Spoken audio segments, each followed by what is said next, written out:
ইন্টারনেটের এ যুগে টিভিমুখী মানুষের সংখ্যা খুবই কম, আর বিটিভিমুখী দর্শকের সংখ্যা তো একেবারে নগণ্য। অথচ রঙিন সম্প্রচারের পর থেকে প্রায় 2000 সাল পর্যন্ত সময়টাকে বিটিভির সোনালী সময় হিসেবে ধরা হয়। মধ্যবিত্ত মানুষগুলোর চিত্ত বিনোদনের মূল খোরাক তখন একমাত্র বিটিভিই ছিল। আর তাতে প্রচারিত জনপ্রিয় সেরা 5 বিদেশি সিরিজ নিয়ে আমার আজকের বিশ্লেষণ।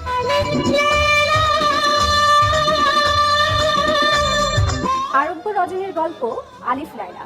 এমন খুব কম মানুষই আছেন যে আলিফ লায়লা দেখেননি।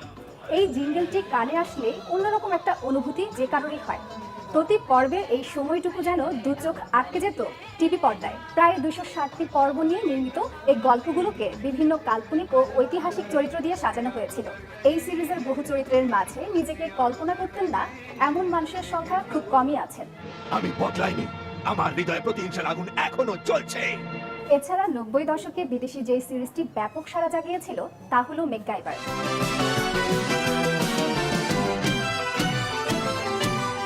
পুরো দেশকে অন্যরকম নেশায় রেখেছিল আমেরিকান অভিনেতা রিচার্ড ডিন অ্যান্ডারসন।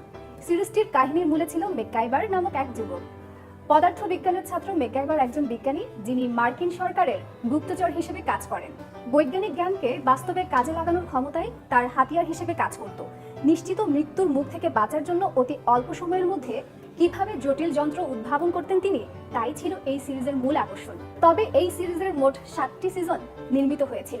বাংলাদেশে এই সিরিজের ব্যাপক জনপ্রিয়তা অন্যান্য বিদেশি টিভি সিরিজের প্রচারের পথকে মসৃণ করে দেয়। 1997 সালে তৈরি হয়েছিল কানাডীয় series the adventures of Simba.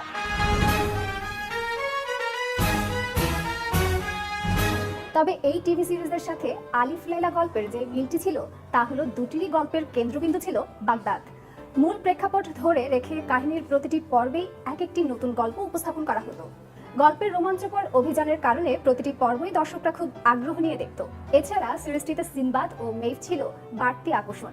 অন্যান্য চরিত্রে জর্জ বুজা, টিম প্রগোশ, আরিসের অভিনয়ও বেশ প্রশংসার ছিল।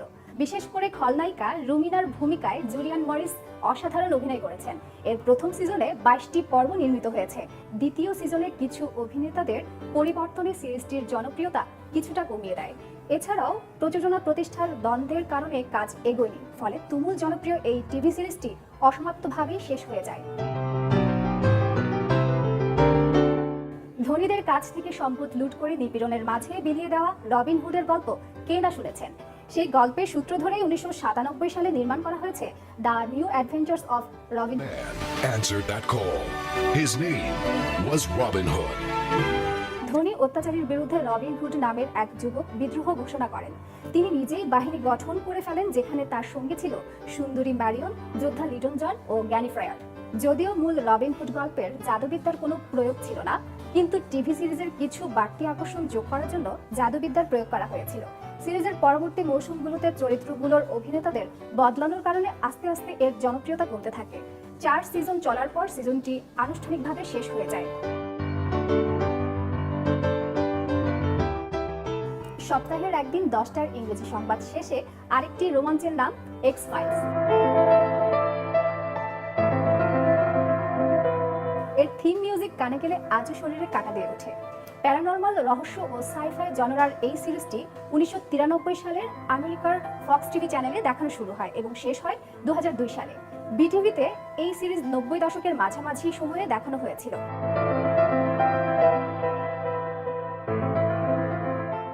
এই 5টি সিরিজ ছাড়াও বিটিভিতে আরো অনেকগুলো বিদেশি সিরিজ দেখানো হয়েছিল যেগুলো বেশ জনপ্রিয়তা পেয়েছে। তাদের মধ্যে অন্যতম হলো Superman, Team Knight Rider, The Sensitive Samurai, Asim, The Sword of Tipu Sultan, Charlie Chaplin সহ আরো বেশ কিছু সিরিজ। 90 দশকের জীবন ছিল খুবই সাধারণ। মানুষের কথাবার্তা, চালচলন, পারিবারিক বন্ধন, সামাজিক রীতিনীতি সবকিছুতেই ছিল সরলতার প্রতিচ্ছবি। ফেসবুক, মেসেঞ্জার তো দূরের কথা, মোবাইল ফোনও তখন ছিল না কারো কাছে, কিন্তু ছিল আন্তরিকতা, সৌহার্দ্য ও সম্প্রীতি। আজকাল এত সব বিনোদনের মাঝেও এতটা আনন্দ, এতটা স্বস্তি বলতে গেলে কেউই পান না যতটা পেতেন শুধুমাত্র টিভি সেটের সামনে বিটিভি দেখে। সময়গুলো আর কখনোই হয়তো ফিরবে না, তবে 90 দশকের মানুষগুলো জীবনের সাময়িক স্বস্তি পাওয়ার জন্য আজও সেই স্মৃতি হাতড়ে বেড়ান।